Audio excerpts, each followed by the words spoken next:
The self-destruct sequence has been activated. Repeat, the self-destruct sequence has been activated. This sequence may not be aborted. All employees proceed to the emergency car at the bottom platform. Okay, we lit it just like a fuse, so no need to pick and choose. Welcome to 2020, where we do more than interviews. The hottest be coming through, jumping knowledge on all of you. Get a peek at the front of you with the truth that they offer you. Yeah, hands up, we doing it for the culture. To give artists and businesses more exposure. Keeping it real and stay solid just like a boulder. It's about to go all the way down, can't get no lower. Chasing my dreams, know that they get no slower. But if I stay running, I promise they getting closer. Moreover, success my older. And if you're sleeping on me, I'm waking them up like Folgers. I told you, coming from the land with the tide roll. Well, we'll be on a whole different vibe though. We like to ride slow and keep our windows tinted so you really can see us like Stevie Wonder waking up with his eyes closed. Yeah, got the kind of flow that rock the boat. On my 16s of pounds of dope. And if you figure you can hang with me on the mic, then grab some rope. Matter of fact, better grab some hope while you at it. We keep it live, it's time to tune in. Turn up the sound on what you're using. It goes so hard, I think it's bruising. The show is 2020, no need to zoom in. Yeah. Thank you for tuning in to another episode of A Business Minute. I'm your boy, Sirr. And today I have a special guest, Miss Esther Louis, professional makeup artist. How you doing today? I am well, Jeremy. How are you doing? I'm doing fine. Awesome. So, before we even get started, let me just give you some flowers real quick. You look fabulous, by the way. Thank you. And I just want to take a moment to say thank you for taking time out of your day to come do this because you could have been chilling. It's Saturday. It feels great outside. Governor Ivy said we can go outside and play a little bit. Just a little bit. A little bit, not too much. Y'all still sit across from each other, but y'all can play a little bit. Right. But you chose to do this interview for us, so thank you. So the reason I wanted to do this interview, I haven't interviewed a makeup artist before. Okay. And I definitely wanted to highlight that because it is a talent. You know what I'm saying? Right. I'm not the hippest cat, you know, but I know getting your face beat is what the kids are calling it nowadays. The millennials are saying the beat. You know, I just say, a naturally balanced look, whether you're glamming it up or toning it down. But yes, the millennials say the beat. We gotta phase that on out. I'm ready for that to phase out in verbiage. Okay, all right. Yeah, because it kind of caught me off guard when people were saying that they have stuff, beat. I'm like, It sounds a little domestic, so let's. I can see that. No pun right. intended. No pun intended. I love it. All right. So just to get a little bit of background with you, could you tell us where you're from? How you got started with makeup. Just more about you. Okay. I'm originally from New York. My parents are from Haiti, Haitian and Dominican. So my first language is Haitian Creole. Lived in New York majority of my life. Came down here my junior year in high school. Okay. Let me backtrack. I actually technically came down here in Pensacola, Florida, my 7th and 8th grade year because my two sisters were attending University of West Florida. Oh. And so my parents are huge on private school. We were very huge on private school growing up with my sisters and myself. They went to Catholic school or private Christian school in New York, and same thing for myself. And so they wanted me to try out this school called Pensacola Christian Academy. It's a huge school, 5,000 students. God. Yeah, it would equate to kind of like Faith Academy here or Mobile Christian. Those two schools use the Abeka book system, which was created by Pensacola Christian Academy from the Hortons. So they were the ones to create that curriculum. And so it's a very huge Christian school. It's almost like college prep. So my parents were huge on that as well. So I tried it out, stayed with my sisters, like on a boarding dorm system to see how I would feel about it because their plans were to retire down here. Right. And so, didn't like it. It was a lot. It was so much. But my best friends now to this day are the ones who I met when I was in 7th and 8th grade. So went back, then came back down here, and then my junior year, my mom, technically around my 7th and 8th grade year, she found out she had breast cancer. So we were going through a series of that and trying to transition on where we'd be placed. My dad is a dentist. He's also a preacher. So grew up in church, loved the Lord, heard her cry. Right. And so my parents were truly just trying to find what was the best time to retire and because my mom just became sick, what would be the best for her in her treatment. When it comes to spiritual background, we grew up Pentecostal Church of God, and so there were things that we could and could not do growing up, as far as like wearing makeup, wearing pants, just things that weren't allotted within that denomination of what their true beliefs were. And so my mom, she would go to treatments as my dad would go to work, my sisters were in school. And with chemo, you start to lose features, you start to lose hair, you start to just lose a lot of things when it comes to your appearance and your identity. And so my mom, she started to feel that, of course. She knew I loved makeup though. Even though I would go in the store, I'd be like, hey, I want this CoverGirl lip gloss. But mom was like, no, you can't wear it. If you're gonna wear it, you gotta wear clear. Everything we did, we had to do clear. Clear nail polish, clear lip gloss. If you wore a powder or some form of makeup, it didn't have to be clear, but it definitely had to look like your natural skin tone. You could not add any kind of color. So she did appease my heart with that, and she let me grab a few items that was the most natural. But she saw that I loved mascara, I loved eyeliner, just the basic natural everyday quote unquote look as a 12 or 13-year-old. And so one day she was feeling down and she was like, my nickname growing up was Tinte. So Tinte means little baby, like little baby. She was like, little baby Tinte, can you come over here and do my makeup? And so I'm like, yeah, sure. And so one day I just did my makeup, her makeup, and I fell in love. It was very intimate for me, of course, because it just, I might get emotional, but okay. to see her face when we finished. You're welcome. It was a beautiful thing. And here we are. I would like to say that my mom was my first client. She was my first client, and I fell in love with makeup then. That was where my heart was. I also like to show people that your identity doesn't lie in makeup. Your identity is so much more. When people come to me, a lot of people like to cover and hide their scars because they're hurting internally. And for me, that is truly my ministry. Like, I want to let you know that yes, makeup is beautiful and it's an essence to enhance your natural beauty, but that's not solely who you are as a person. Let's talk about who you really are and where we disconnected in your identity. That is truly my mission statement, is bringing out the beauty and identity within. Wow. So that's powerful. That is why I love makeup. Now, I also am a curator. I love to create. I love anything that you can start from scratch and then complete something and find a beautiful result at the ending. So, for me, my parents taught us to work hard. Coming up from a foreign home, the biggest thing when it comes to a career is to be in the medical field, nursing, doctor, lawyer. So truly, when it comes to my dad, later on, push forward, we moved down here, and my parents moved down here. My mom ended up passing away when I was 16 of breast cancer. Sorry. So then my happiest heart is that she knew the Lord, so I know where she's at. So for me specifically, it was hard as a 16-year-old because, I grew up in church. So I will say that another part of my testimony, another part of why I'm here as far as my life story, my mom's death probably saved my life. And some people wouldn't see it that way. So if I was going to chop it up real quick, I'm unashamed believer of Christ. So granted, yes, I grew up Pentecostal Church of God, but that is, a foundation of how I grew up. But I will say, when you, like the Bible says, when you're wrapped in it, it'll never leave you. And it doesn't matter how far you go. It'll always be there. And God's plan will always be divine. And so for me, looking at my mom's death, immature in the faith, I was mad, I was angry at God, of course, and my thought process was like, man, God, come on. We went to church.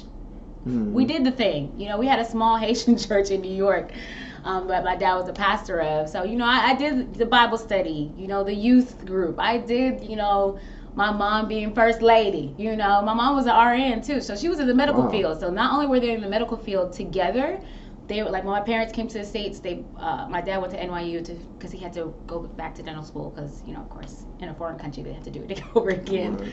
Same thing with my mom, and so they had the foundation for his career, but of course ministry was their heart. So we saw it. My sisters and I, we saw ministry. We saw our parents be devout Christians. And so mentally, for me, even though hearing the word and, you know, seeing the Bible studies, truly my relationship with Christ wasn't really formed at that time. I was just doing the active church things because I knew what to do. And then when I was 13, when my mom, you know, had her cancer and I found out about it, I felt like I was starting my relationship with Christ, but I wasn't completely dedicated. I wasn't dedicated. And so when my mom passed, me, as anybody would be, with sorrow and, you know, didn't know where we would find hope and trust, I was angry. I didn't want to do anything. I would call it my rebellious stage. I was going into my senior year. Never in a million years would I had thought my senior year I wouldn't have a mom. You know, now I had a great support. My dad, I remember my graduation, both my mom's side and my dad's side, they came. We had a whole bunch of people at our house. I had an amazing support, of course, being the youngest. I have two older sisters. They're twins. They're 6 years older than I am. So, I mean, I will say I definitely felt the love, but internally, I just was like, man, I was a wreck internally. I mean, at my mom's funeral, it was the craziest thing, and I know that was nothing but God. It was really peaceful. I thought it was going to be a lot worse. But I know God was there. Definitely know the Holy Spirit was surrounding us for sure, because everything was just really peaceful in a way. There was some recklessness, but it was peace within that recklessness. But I just went out to college. I stayed down here. My dad built a house out in Spanish Fort with my mom. And it was a house that they had a plan, like they had a whole floor plan. It was like a 7-bedroom house across the bay, beautiful house. My dad didn't want to stay in that house anymore, of course. You know, he wanted to keep it in the family, give it to us later on. But it was a house that they literally built together, and he and his mental, he just couldn't do it. So, of course, after Haiti had that earthquake back in 2010, there was a lot going on in the family. So my dad ended up moving back. I attended University of Mobile, and I was just a lone soldier. I didn't want to move back because I had credits and I didn't want to transfer. And that's a private Christian school here in Mobile. So I just knew that, no, I don't want to do all that. Right, starting over. Totally. Of course, with college, you know, first 2 years, I was messing around, wasn't doing great. Lost a few scholarships. I made it, but lost a few scholarships. I decided to transfer to South. My major was a biomedical major. Of course, I was going into that major. Of course, my dad, he's a dentist. Of course, you know, for them and their mental, you know, all parents, they want you to be a great something. So he kind of wanted me to follow in the foot tracks. And because I love my dad and I had no issue with it, I was like, hey, why the heck not? I didn't know what I really wanted to do at that point. Evidently, it was not for me because it was a certain subject, chemistry and physics, that I could not really deal with and get. Biology was fine, but chemistry and physics is catered to math, and I do not like math besides counting my money. And so that's the only thing I like doing. No offense, glory. Anywho, but you know, transferred to South. Was gonna finish there. Didn't. If things fell through, I did another 1.5 years at South and had a good old time. But the funny thing is, when I went to South, God really stopped me in my tracks. I'm like, what are you doing with your life? What are you doing with your life? What are you truly doing with your life? Technically have a year left at South, but I did stop attending there. I joined this college ministry. It was called The Gathering, and it's associated with Mount Haven Church Ministries here in Mobile. And I will say that was a really great span in my relationship with Christ, because I had a body of believers, a community that could hold us accountable in our faith. And then I started attending the church. The pastor's son, which was the youth pastor at the time, Pastor Tim, he held the gathering, Bible studies, and then Pastor Joe is the pastor of our church, his father. And I started attending there. I will say that definitely helped grow my relationship with Christ during the time that I rededicated my life with Christ. And in that moment, I started working. I just didn't know what I was going to do, but I did know that I just had to work. And one thing that my parents never took away from us was working hard. Even though they provided, my sisters saw it worse, of course, when they were younger, because my dad was just getting out of dental school. My mom was coming out of nursing school, so the startup was real. I saw my parents have that struggle, but I didn't see it for long, because at that point, the fruition of their hard work came to life. Full circle. Right. And so we never really had to go without, but we knew what it was to work hard because we saw our parents work hard. Right. So they never, ever handed us a spoon and said, hey, it was okay. They told us, this is what you have to do to work. And coming from a poor country like Haiti, not everything is horrible in Haiti, but they learn true value. And coming to the States, of course, they're super appreciative of everything that is provided for us here in the States. So I knew I had to work. I worked at Forever 21. I worked at all retail stores in this mall, Bel-Air Mall. I worked in Aeropostale, i.e., one of the managers of this beautiful Kenna over here, as a key holder. Now, for me, I just juggled 2 jobs just to make it. But what I will say is I knew that in that moment, that wasn't the current place that I was going to be at and continuously be at. I knew I had to give 100% at that point in order to get to the next step. I stress that a lot to anybody I talk to. Anytime I tell my story, is that you may not be where you want to be at all. You may not like what you're doing. It might be very sucky. You might feel like that 725, okay, that has not moved for like the past 10 years, which I don't get. Right. However, that 725 is not going to get you anywhere, but trust and believe. And for me, I can't speak for everybody because I am one of faith. Like, I believe, like, you know what, God, you're covering me. I understand this is an circumstance that I don't like right now. However, I know that you're still carrying me. I'm still here. Like, I'm still making it. I'm still paying my bills. It's hard, but I'm still here. And that was me at that time. Like, I was rotating steady 2 jobs. When I was at Aeropostale as a key holder manager, I think my second job at that time was a boutique. It was a boutique called Hourglass that's affiliated with Lotus. And then another opportunity came because I like makeup and skincare and all the great things. I stepped away as a second job from Hourglass and I went to the cute little kiosk called Proactive. So I jumped back and forth from that to Proactive. I got to a point in life where I was like, man, going in from 8 to 5 and then getting off at 5 and walking over to a kiosk from 5:30 to 9, man, I'm telling you, that's a good 12-hour day, 10-hour day. Something has to shake. So all my friends know if I ever say something or I'm like, hey, one day I'm going to do this, I'm so very much determined to ensure that I do that. I'm huge on wherever you work, never leave it in bad standing, always leave in good standing. Always network. You just don't know who you're talking to. Sure. Do not know who you're talking to at all. Like, always come correct wherever you go. You just don't know who's watching. Don't know who God's gonna bring you to, so you have to ensure that you're always together. Not perfect, because we're not perfect, but always together. So I remember saying, like, if I'm gonna be in this retail business, I am gonna take out of being in these individual stores. I'm gonna go to the department store. Okay, they make real money. They make better money. So one day I was like, you know what, I'm gonna go to Dillard's. And I was like, I can't do this 2 job any longer. Even though I had some great supervisors who told me they moved to a different company. They were like, hey, if you ever come this way, we got a job for you. Because they knew that if anything, when they thought about Esther, her work ethic was real. Like, I worked. I came into work. I loved people. I love the work atmosphere to be great. I'm always about ensuring that the work atmosphere is fun and happy and fun-filled. But I'm also one to be like, hey, you were signed up for this job. This is your job. Let's do it. You can have fun while you do it, but let's get it completed.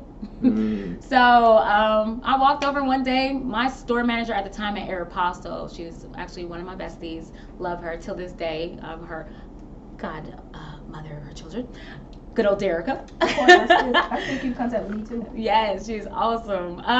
And I loved her. Loved her. When I told her, I had a conversation like, girl, I think a little of me staying there was really for her too, because I didn't want to leave her in a sucky situation, because working for that company we worked for, it was a lot of work. A lot of work, and we didn't get paid enough for the work that we did, and I just couldn't do it anymore. So I went over to Dillard's, I applied. I'm like, God, I mean, this is the number that I want. And that's another thing. Every time I talk to God and I say, hey, this is the number that I want to do, he always super exceeds it. Like, I literally definitely got that number. And then I applied for Dillard's. They called me I was so nervous. They called me maybe a week later and said, hey, you got the job. This is what we're offering you. I was like, ooh, bet. So I kindly went over to my friend Derica, and I told her, I was like, hey, this is what I got going on, and don't want to leave you, but I got to do this for me. Fact. Got to do this for me. She understood. It was sad, of course, but she understood, and so I transitioned off to Dillard's.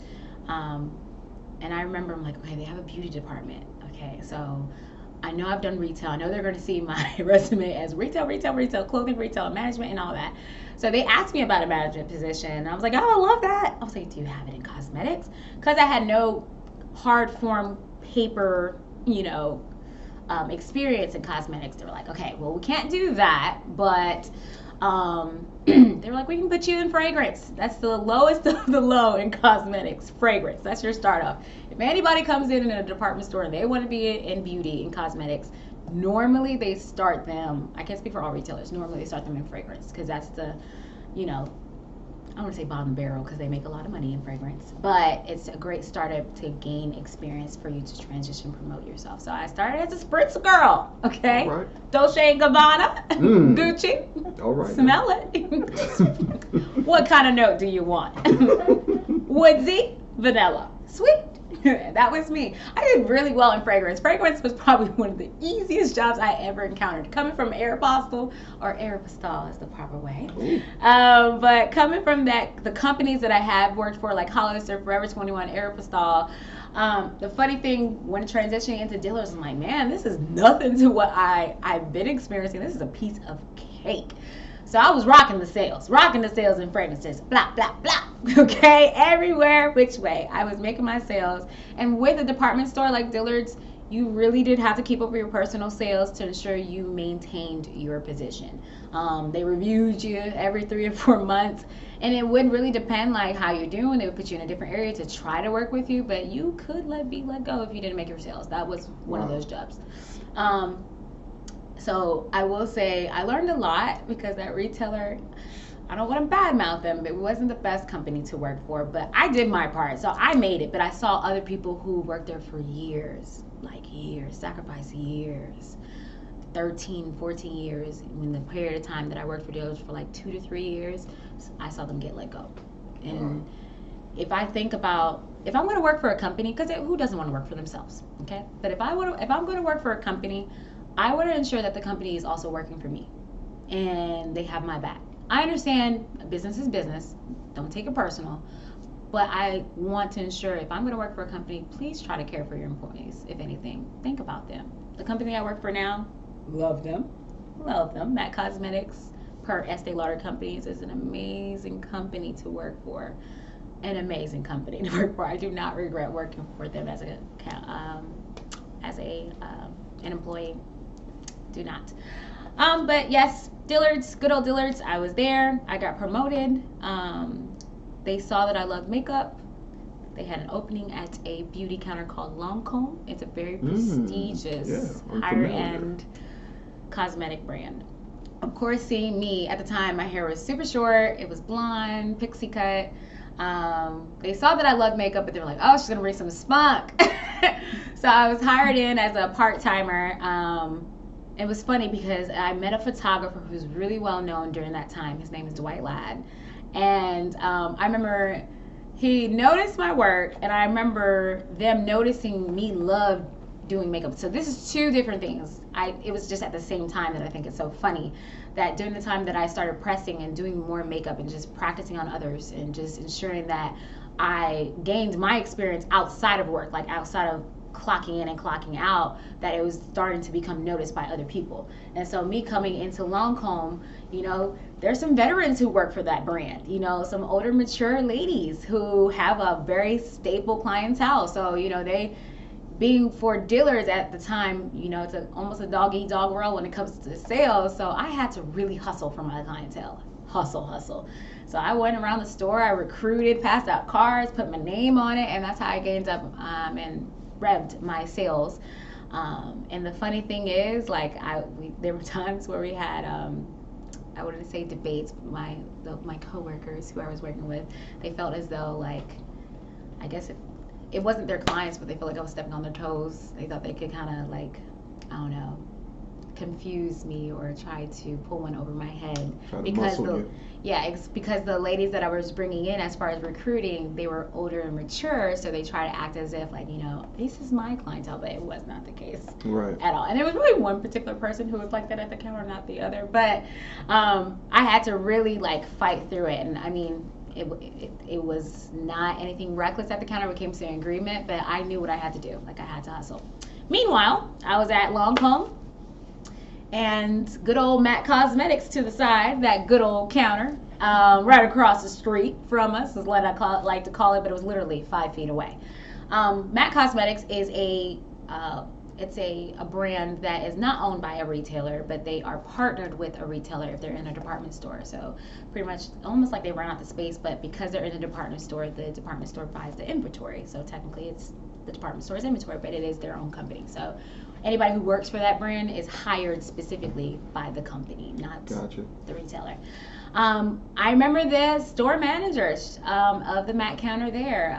She was eyeing me. She saw what it was for me to run around that counter and work and hustle. And I remember she spoke a little something in my ear, was like, hey, we have a position available. I'm kind of looking for you to take that position. I see how you're working.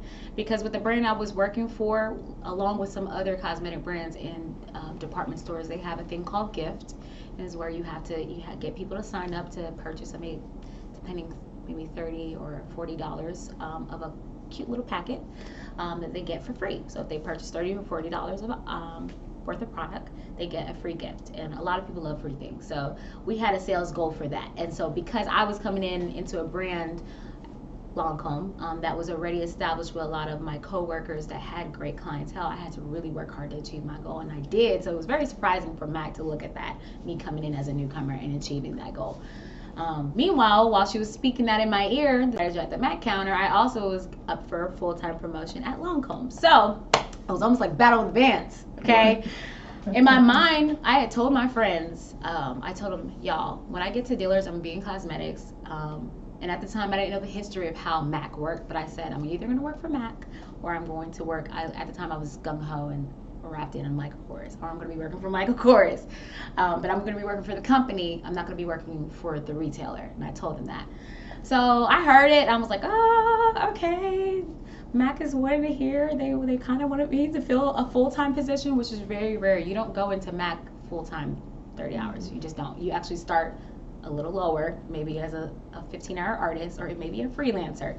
If you come in full-time, now it's a little more heard of, but still, if you come in, if I hire somebody full-time right now, you have to have some form of experience, real experience that I can secure and tell my boss that I really can trust this beautiful outsider coming into the company, that they're going to take the reins and do what they need to do as a full-time MAC artist.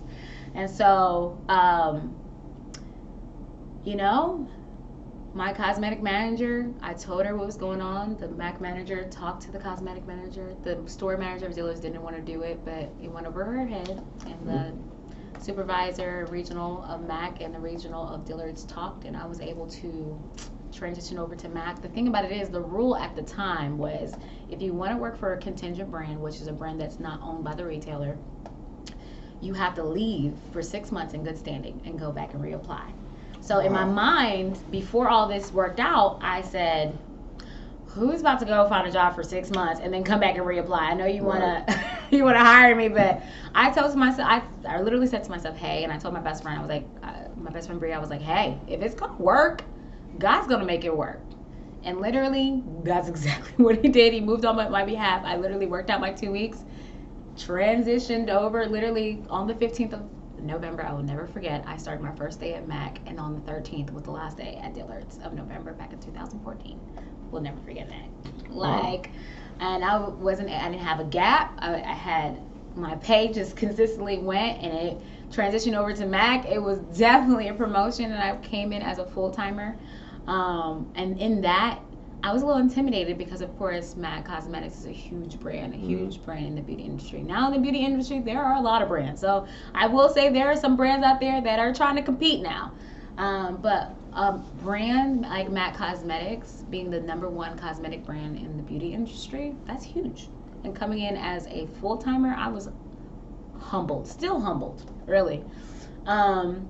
Walking in and just truly thanking God, knowing that my skill sets have definitely improved, but I'm not where I need to be. And the funniest thing is, when I was nervous and under pressure and at the counter, knowing that there was so much to learn, and listening to my supervisors and seeing how they talked, my managers at the time, about the product and how well versed they were, how they spoke the product knowledge, I was like, I don't know if I could do this. I'm not even like that. I'm a full-timer. I came in and there were 3 or 4 people looking for that same position who worked for the brand for years. So I was just like, oh my gosh, I don't want to step on anybody's toes, because if anybody knows me, I love people. I'm personable. I'm an extrovert. I love to see people succeed. So I could literally still be in the pits and digging out dirt, but I still would push somebody up first before me. Wow. That's just who I am. And I don't have to verse that, but truly, like, that's just my heart. My heart is for people. And so I really do feel like that's why God has me where I'm at, is because I encounter so many people. And it's truly my ministry. So coming in, I literally worked my little tail off, learned the brand. Within like maybe 4 to 6 months, I was promoted as an assistant store manager at that time. And then I did that for a good year. And then Belk was being remodeled, and they had a store management position at the Belk counter. And a year later, God presented that position to me. So I learned so much transitioning and being a leader underneath a great leader. So I had great leadership when I was an assistant manager, which prepared me, along with everything that I already had that got instilled in me, to being the store manager at the MAC counter in Belk. And I try to ensure that my staff gets the very same thing that I received when it comes to leadership. And I know sometimes, even with my staff, they know that it could be hard. I'm going to challenge them, but I'm also going to want the best for them at all times. And outside of work, of course, I freelance. So my freelance brand is called Esther Louis Artistry, LLC. Hey. And so this is where I'm a professional makeup artist for anything and everything, commercial, theatrical, editorial. I do it all. Photo shoot, wedding. I will say my specialties would probably fall underneath weddings. I am probably like the bridal makeup artist of the world. No, I'm playing. I love doing weddings. Weddings is my thing. But of course, photo shoots on set, I'm there as well. I've done a lot within the season. I think it's more of all the seasons to come. I've done so much, so much. I've pretty much been in this thing for 11 years. I would say 10 years professionally. 10 years professionally, 11 years I've been doing makeup. And I've learned so much, so much. You call, I'm there. If I can do it, I will. I love creating. I have gotten to the point where I just critique and study my work and really look at what I could have done better, what I succeeded on, what I want to replicate, what I want to continue. And it really helps me for when I do go back to work to do, give that same critique to my staff. But I've seen pretty much my work transition. My work speaks for itself. I just really love what I do, so I pay just a lot of attention to detail. I'm very attentive to my work. Every day, I just try to ensure, like, how can I make this better? And I know as an artist, even though I would say I'm a veteran, but I will say that I know that I'm not perfect, and I know that I'm still not where I want to be. Even the artists that I look to, when I look at their classes and anything that they're teaching, they say the same thing. I'm like, you got to be kidding, you are definitely there. And some people try to tell me that, but I'm like, nah, I appreciate it, but nah, I'm not there yet. So I love seeing that finishing result when I complete clients' makeup and their makeover. I love seeing their face. I love seeing the result. And during this quarantine, I will say that application is not the best right now to, stay healthy, stay at home. Even though we are slightly transitioning of opening back up, per our good old governor. I've offered my clients and my Facebook followers and everybody on social media my virtual classes that I was offering for 2 weeks, and it was a great turnout. Very great turnout. I teach already. I've conducted classes when everything was back into regular scheduled programming, where I've hosted classes in different scenarios there for show and teach for people to know how to, if they're in the beginning stage of their makeup or if they're in their advanced stage of makeup, I was guiding them through. So I decided, one of my friends, close friends, one of my besties as well, Waverly, amazing. She's also a retail manager at a Mac counter in Hattiesburg. I have a really, really close-knit group of close friends who now are only best for our business life, but also in our personal life, that we hold each other accountable and pray for each other. So it's amazing. I love the people, my tribe is what I like to call them. She suggested it. She was like, girl, let's get on these virtual classes. She was doing it. She knew some other people who were doing it, and she pushed me to do it. Now in quarantine, I was chilling. I was like, look, we're out of work. I'm trying to encourage the people around me. But because I'm an extrovert, when I get home and my doors, everything's shut down. My blinds, my windows, okay, curtains. It's dark, okay? It is dark, okay? And I like my alone time. Some people were asking me, like, hey, how are you doing? I'm like, I'm doing great. How are you? I've been great. But I know that's not the case for everybody, so no shade for anybody else who has not been taking this as well in their mental capacity. But for me, in my mental capacity, sometimes as an extrovert and somebody who is, there for a lot of other people, sometimes when you come back in, you need that time to yourself. And so for me, I feel like this was a great time for myself. And so she called me. She was like, girl, you need to start doing these virtual classes. And I've heard people tell me already that they wish that I was on YouTube and I was on live more and did this. In my mind, and I told them that, I would tell them, like, hey, I would do it. I don't mind doing it, but when I'm not at work at the counter, I'm literally doing makeup outside of work. I'm doing someone's makeup for a wedding. Like just last year in 2019, I did 16 weddings. 16 Whoa. Weddings. Some of which were like 2 or 3 within a month. And like, when I say I love weddings, I love weddings. I mean, like, love weddings. And so I'm thankful. I'm so thankful for that. But when I look back and I'm like, I did 16 weddings last year. That is amazing. And that's aside from all the just regular beauty applications somebody, hired me for, like just doing their makeup for like a birthday event or a ball or something. Like, set aside all the rest of those, just weddings were 16 of that, and that's huge. And a lot of those weddings had like maybe 8, 9, 10 or more in the bridal party. So for me, I just counted as blessed. So I know for, my friend telling me like, hey, you should offer these virtual classes. I'm like, okay, and I thought about it. She brought it to my, we talked again a couple days later. She brought it to my attention again. And if I'm in a mode where I just don't want to do anything, I'm just not going to do it. Not going to do it. I'm not going to do it. I'm just going to stay put. I'm just going to be like, you know what? I'll think about it. I really have to. It's just like a mental thing. Almost like when you're trying to lose weight, you got to really mentally think like, okay, I'm going to do this. But I was like, okay. One day I woke up. I'm like, not doing anything besides, watching Love is Blind on Netflix. I'm not doing anything. Which, by the way, it's such a good show. heard. Such a good show. Believe me, I've heard. Oh my goodness, such a good show. So I was just catching up on all my shows, man. Good Girls. I was catching up on some good shows. So one day I was like, man, okay, virtual class. So she gave me the insight on it, and I was like, okay. So there are a lot of makeup artists within the community that I know already that are doing also the virtual classes. So it's not a foreign thing, like I came up with the idea or anything.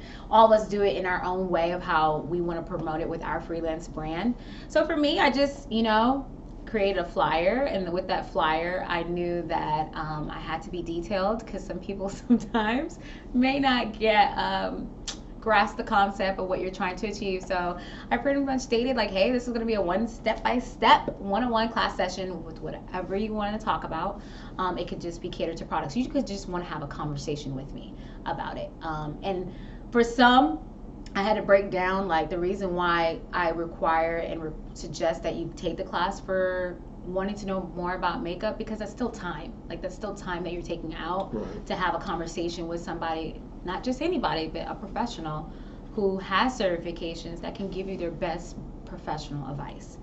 And I'm not throwing shade on anybody who is a freelance artist who has not worked for a cosmetic brand. There are some great artists out there who have not worked for a cosmetic company and are amazing on YouTube globally, who have made it, who are making money. I'm not going to shade anybody.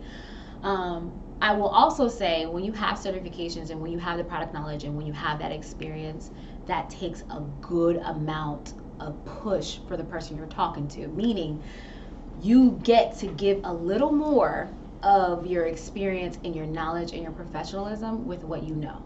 And so in the event if somebody asks me a question in my professional opinion, and I say that because it's important, I'm not just giving you a regular opinion of what I think would work. I know something that I know will work. And if it doesn't work, I know an alternative for you.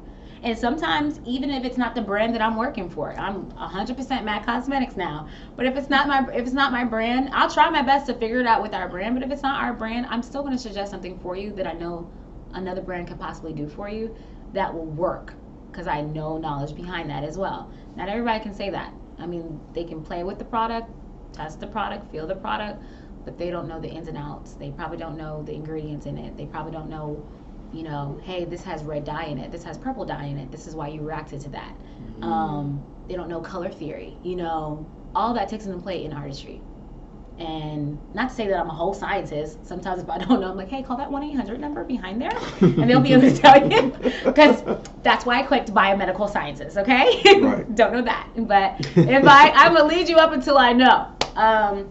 And that's another thing about the brand that I work for. Our brand has really set us up for success when it comes to business and personal, to where when we talk about, product knowledge, it really helped expand me as an artist. And that's why I'm so grateful for where I'm at in life, because I will say, first and foremost, I would not be where I'm at right now without Christ. All day, every day, I'll scream to the rooftops. And then I would not also be here if I didn't have great leadership, if God didn't put me in great connects and networks that I have, and also the brand that I'm working for. So I decided to create that virtual makeup class for ones who want to know about product knowledge and where to start with makeup, because that was a real question for a lot. Some were asking for shade matches, and I couldn't give that to them specifically at the time, but it was also a time for ones, hey, I've struggled with this. I've come to the counter, and me as a manager at the MAC Cosmetics counter, I'm not always able to cater to my clients. Not always, because I'm not only an artist at work, but I'm also a manager that I have to host, I have to guide, I have to do office work. So there are times where I'm just not on the floor. And sometimes my clients, they don't like it. But I'll say, hey, my staff is great. They're trained by me, and they're amazing artists. They can take care of you. And some will do it, and some will not. And I say, hey, I get it, but I can only do what I can do. And for me, I try to, share with my clients, if you listen to my advice, if I'm not able to do it for you, it'll be smoother, because sometimes it's very hard to get me when I'm at work. So I created those virtual makeup classes also for the ones who would come to the counter and they weren't able to talk with me as long as they might have liked, or I wasn't able to create an application for them for an event.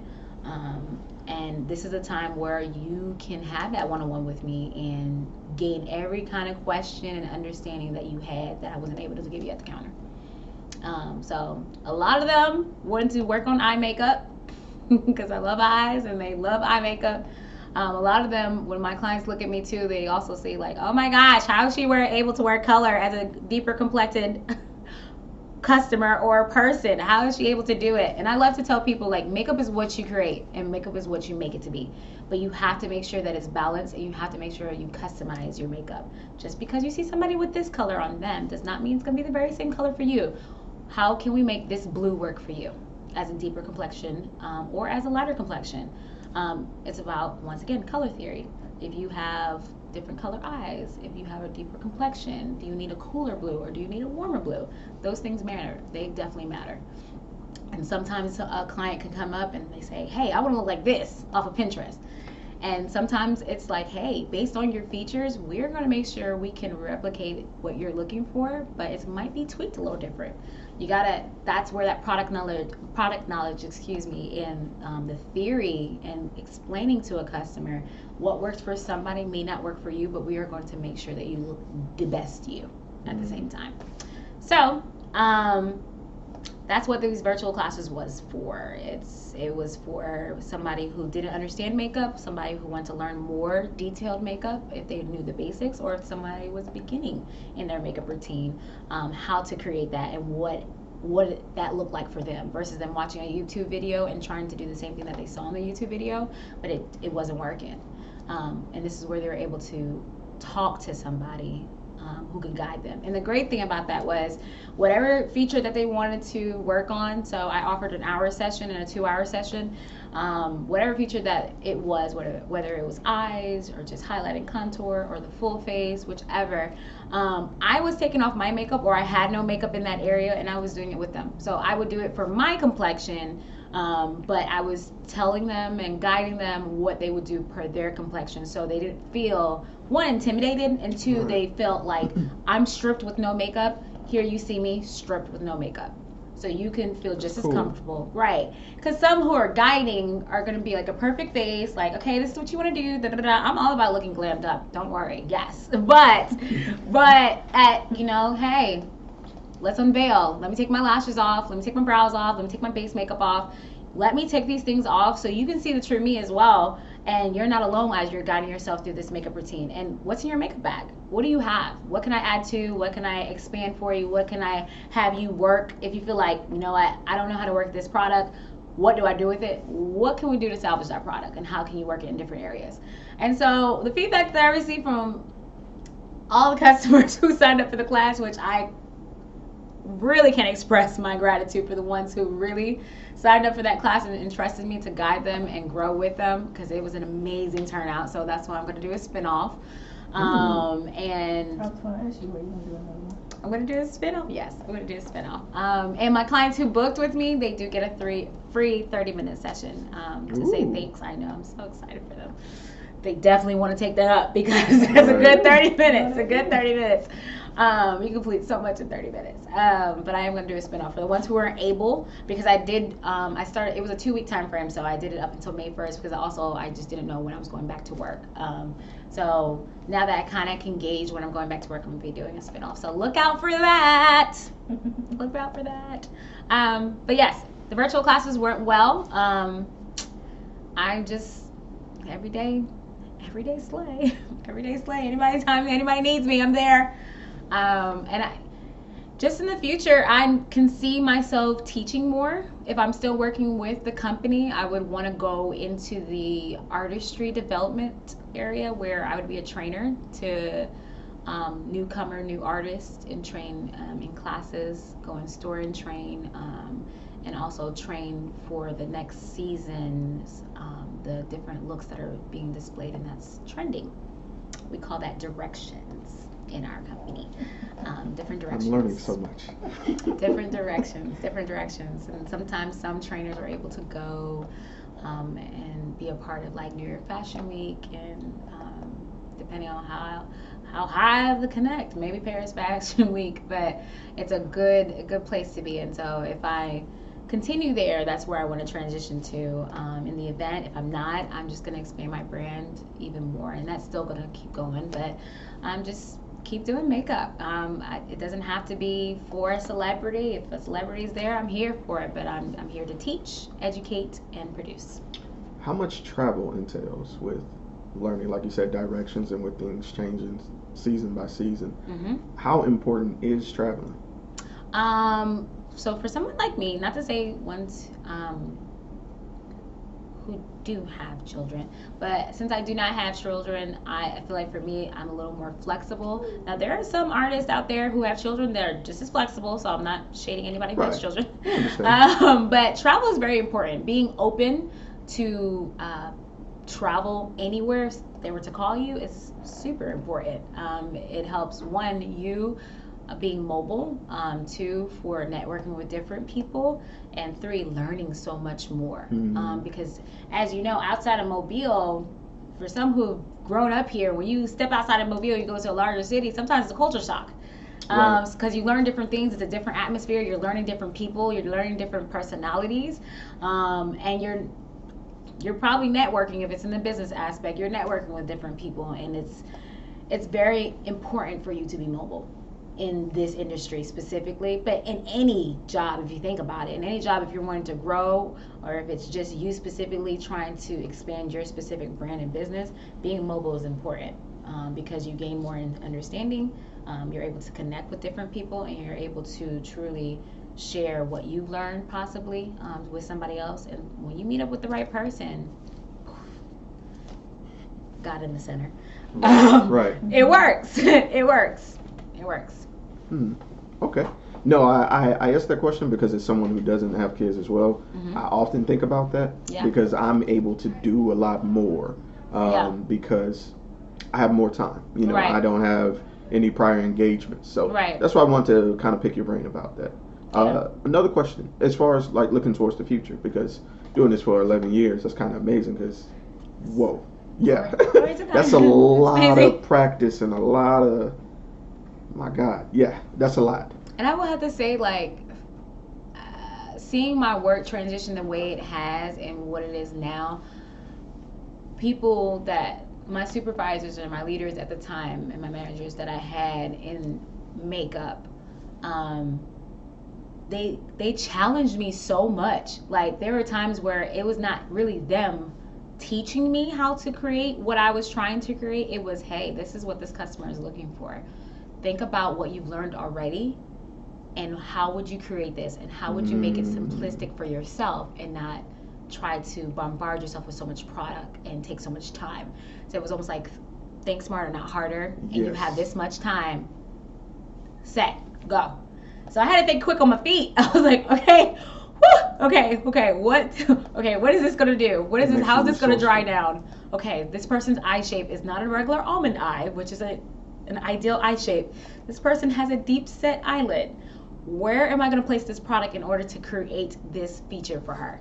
Like, I had to literally think about these things, and that's what people don't get sometimes. I love the fact that people are out here, because makeup is huge now, so you know, everybody's a makeup artist. But once again, no shade, love it. But I really think that when you love something and you're not fully trained professionally on it, you have to study your art. The art. You have to study the craft. You can't jump in there and say, hey, I'm a photographer. Hey, I'm a graphic designer because I did word art or word clip. I don't even know what that is on Microsoft anymore. Right. That was back in the day. But you can't just jump in and say, hey, I'm this, if you've done it once or twice and you did a pretty okay job on it. You have to practice. Shadow somebody. Like, literally shadow somebody who you know is in the game, is doing it. There's going to be a point after you gain that experience, if you weren't professionally underneath the company, but you had professional training by somebody, that you can kind of put that stamp, like, you know what, I have now become a professional because I had this, that, these, and those kind of certifications, or who I was under. But, you know, if I was to say that to somebody who's just now getting into the game, they wouldn't understand that verbiage. Right. They wouldn't understand what I'm talking about. I would have to really break it down for them. And so sometimes I've seen people fail in this industry because of that, you know, because they try to create the very same look on one person to the next. You know, I can't tell you how many times somebody has come to the counter and said, hey, can you fix my makeup? To me, myself, or my staff. and said, this artist created my makeup. Do you see this wing liner? It's kind of off. Or do you see my brow? It's kind of too dark. Or it's highlighted too much. It's not blended.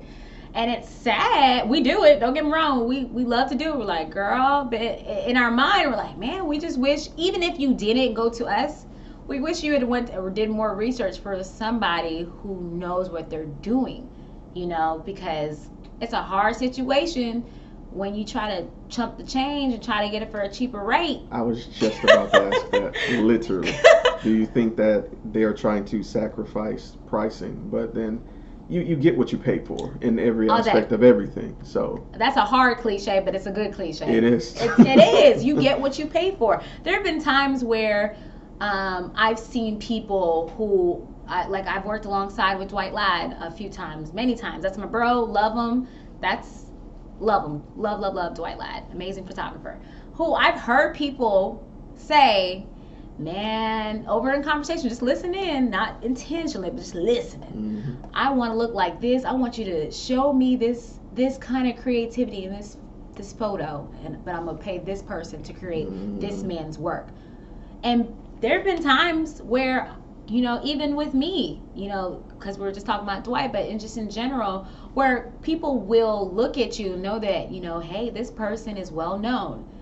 They're great at their work. Just looking at them, they might be too expensive. You don't know if you don't hit them up. You don't know if you don't contact them. No, it still very well might be expensive now. Mm-hmm. Don't get me wrong. It might just very well be. You're going to pay. Right. Okay? And I mean, hey, I share when, somebody inboxes me and DMs me or emails me about a price. And sometimes I have somebody who will literally tell me, like, hey, can you explain to me why this quote or this price is this reason? And I share with them, hey, it's the quality that you're getting, it's the experience, it's the pamper, it's the time, it's the application, Right. That's just what it entails for me. And I have no hard feelings for anybody who's like, okay, love it, I'll get back with you. Of course, for some, that's just like, hey, I'm shopping around. And that's completely fine. But it's very important that if you know that somebody is in high demand, and I'm not putting myself at a pedestal at any point, but I'm pretty booked from time to time. I really am. I will say it has gotten to a point where if somebody contacts me about a date and or just in general, they might get like, hey, I have maybe 1 or 2 openings for that day, or no, I'm fully scheduled. And a lot of people have gotten that. And some of them, it's because it's not prioritized right when they contact me. It's probably like a day before. It doesn't work for me. You got to contact me way in advance. Maybe I would say 2 to 3 weeks, maybe in a month, because I really build my schedule from month to month. And then because I'm really well known for doing weddings as an artist, I'm normally booked in a wedding portion. And a lot of people who want to get their makeup done normally want to do it on a weekend. And so my weekends are definitely booked. So I tell people all the time, like, never try to judge the book by its cover. If you aspire this graphic designer, photographer, makeup artist, just anybody, DM them. Find out what that looks like. First before you say, oh, I want. You see this picture? I want you to do this picture or this makeup or this picture from this photographer or this graphic design, but for this price, for your price. You can't do that. Mm-hmm. That's not that person's work. It isn't. It's not. So, yeah, a lot of people will curve the price point side because they either predict it's going to be too expensive or they find out, and for them, hey, it's not part of their budget. Respect. Right. You got to go with your budget. Look, know your struggle. Know your struggle. Okay, you got to pick one. But don't get upset if you break out or not proper sanitation or the application is not the best. Hey, it happens to the best of us. It does happen to the best of us. But hey, I agree with you. I think investing in, and not only that, you're supporting someone. Right.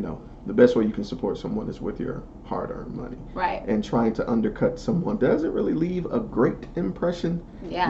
Because I understand imitation is the sincerest form of flattery, but yeah, it is the best outcomes at times. So I wholeheartedly agree. So let me ask you this. I understand that you mentioned that your goal is just to be the best.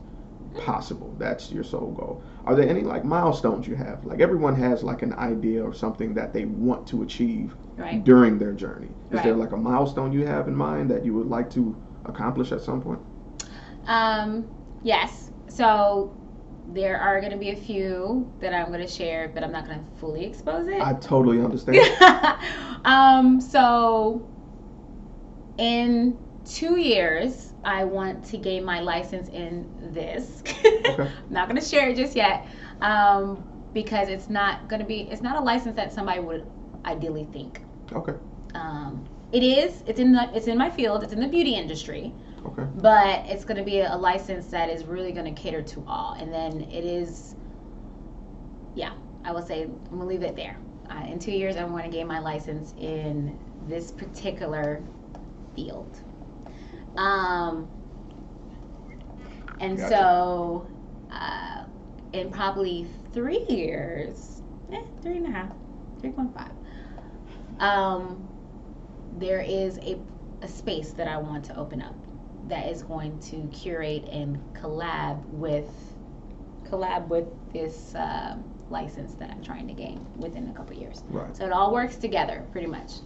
So I'll say that, but it's not going to be ideally what people are doing right now, because I know people are like, oh, you know, this person opened up this space and this is what this person is. Not going to be anything that I do.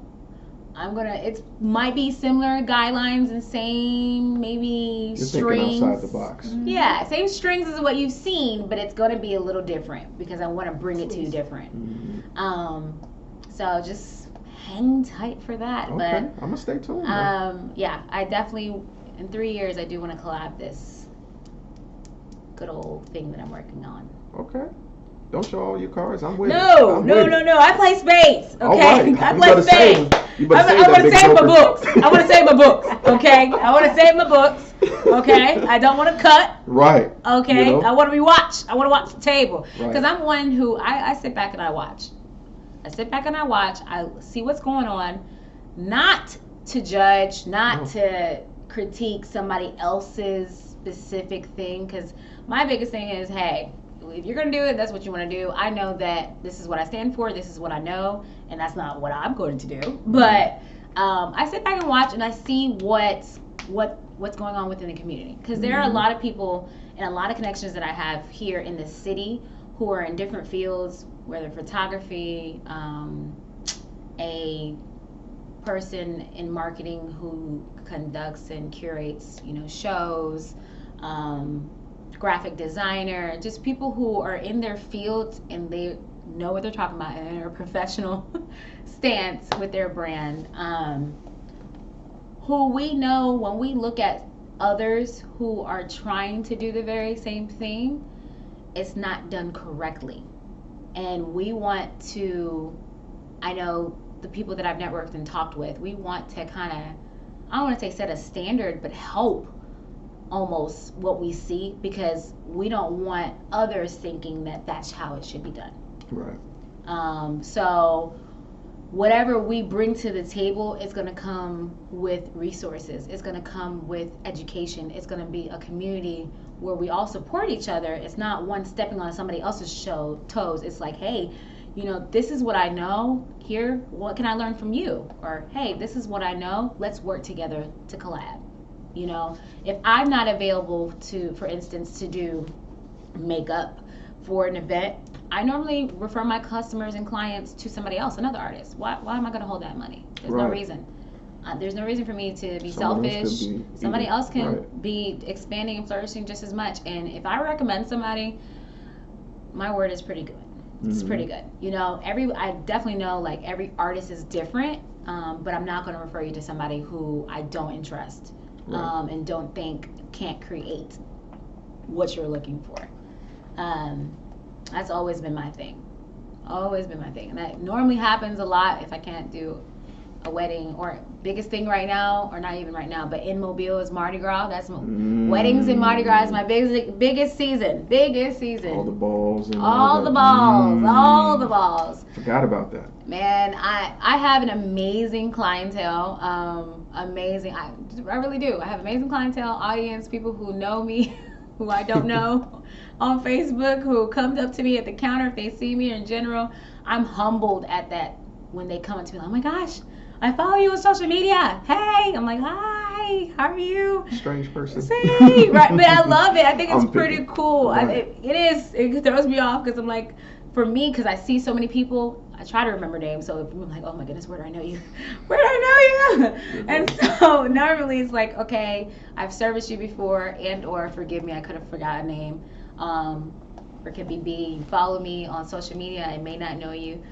But in general, it's a cool thing to see when you have people who admire your work and respect it. It's very humbling because, like I said, I know I'm not where I want to be, and even then, I'm just humbled at the fact that you allow me in your space because doing makeup is pretty personal. Like, it's you're like really intimate, like you were saying. Very invasive. Yeah, it really is. That 3-foot space is no longer there. Hello, quarantine. Yeah. Oh, yeah. Yep. Good point. I wanted to say something, kind of going back to what you were saying. Not to make you cry or anything, but I really resonated with what you said about your mom. Yeah. Being able to pull what someone feels inside and pull it to the exterior. Yeah. Is really important, especially nowadays of social media and social media, period. It's just people shame each other so easily now. Right. And so I think you bringing beauty back to people from within first and then displaying it is everything. There's a sort of mental capacity to it. So I thank you for that because I think self-confidence is really hard. It's really damn near tangible. Right. It can be affected by just a few words in passing. It makes you self-conscious of the small things that some may not notice, you may feel others may. Right. So the fact that you're able to take someone and make them feel like they feel on the inside or should feel on the inside and display it to the world is your ministry. That there is a ministry in that, period. Right. So thank you. Awesome. Like I'm giving you a quarantine high five. Thank you so kindly. Cleanliness next to godliness. We want to thank the Lord. Yes, indeed. No, I'm humbly thankful for that as well. When I think about it, like I said, like if I was to sit in my bed, and I'm a worshiper at heart, so when I think about it, and if I'm talking to God, I'm like, man, like God, am I really here? Like I know I would not be here without you. But when I think back and I dial back into how everything transpired, and if anybody ever says like, oh my gosh, I think this is so great about you, you're a great artist, you're a great person or whatever, I really just give it right back to Christ because it would not be I literally would not be who I am today if it wasn't him. And knowing that my identity lies in him, like that's important, that my identity lies within Christ. Christ shares who I am as Esther Louis. Nobody else. Nothing else. No materialistic thing. That was dope. I'll snap on that. No materialistic thing. No food. No makeup. Not a person. Nobody can make you feel like who you are. And in my aspect, if you believe, except Christ. Like it's just it. It's just it. And so, because I'm very confident in that, everything is a wrap. Everything's a wrap. I also like the fact that you're confident yet humble. That's hard to maintain. A lot of people are confident and arrogant, but you're not. You genuinely, from the way you walked in, you genuinely exude this aura of just peace. And I like that. Amen. Thank you. Peace, be still. Thank you. But Esther, if anyone wanted to contact you via social media or just plug your social. But, yeah, I could do that for you as a few. On Facebook, if you're going with business, it's going to be Esther Louis _artistry. And what that looks like, I just want to make sure because sometimes I totally understand because I can never remember my Facebook page. It's very important that people don't spell my name like the perfume fragrance ingredient. Or the ingredient, but there is an H in my name. So Esther spelled ESTHERLOUIS _artistry ARTISTRY. that is my Facebook handle when it comes to contacting me via Facebook for all your beauty needs. My personal page might pop up as well as Esther Louis. And then on Instagram, it's going to be the same thing, Esther Louis, spelled the very same way, _artistry, but it does have the LLC tag behind it. So Esther Louis _artistry LLC, and that is via Instagram. I do have a Twitter, but that's truly personal. Totally understand. Don't have to worry about Twitter. I don't even. Don't share my Twitter at all. Right. At all. I mean, I do be. post a few things on Twitter for makeup. I mean, all around. It's all around. But yeah, man. No worries for that. No worries for that. Yeah, right. yeah. We're just going to keep it with Facebook and Insta. I totally understand because I do not want to be judged by my Twitter. No. Twitter, how we going? Man, we'll talk about that off camera. Okay. But Esther, thank you so much. I appreciate you for doing this. This was a pleasure. I wanted you to just go, and you did just that. I didn't really have to ask questions. No, honestly, with so many interviews I do, I have to draw the conversation out. Right. But with you, I just let you go, and you did. You literally answered all but 2 of the questions, and I asked those 2 questions. So that was amazing. So kudos. You've definitely done this before. So. Yeah, I can tell. Even with the eye placement and stuff, but we'll talk about that later. But thank you again. This has been your boy, Sirr, Esther Louis, makeup artist professional. I like to say it with the L. Put the L on there. Yeah, you know what I'm saying? So one day we'll probably have to play spades or something. Yes, Definitely. love it. My best friend won't play with me because she's very serious. I'm like, cool, serious. She's like, Esther, did you not see that? You just gonna let that 6 walk? Right, and then when you listen, Bree, so sorry. Next time you come in, we'll still play. We're gonna play with good old Jeremy. Yes. Can we play? Yeah. Hey. We got a party. We got a team. We got a team. Yes, I'm excited. Well, again, your boy, Sirr. I'm gonna let her have her day. We appreciate you guys tuning in, and we out. Bye.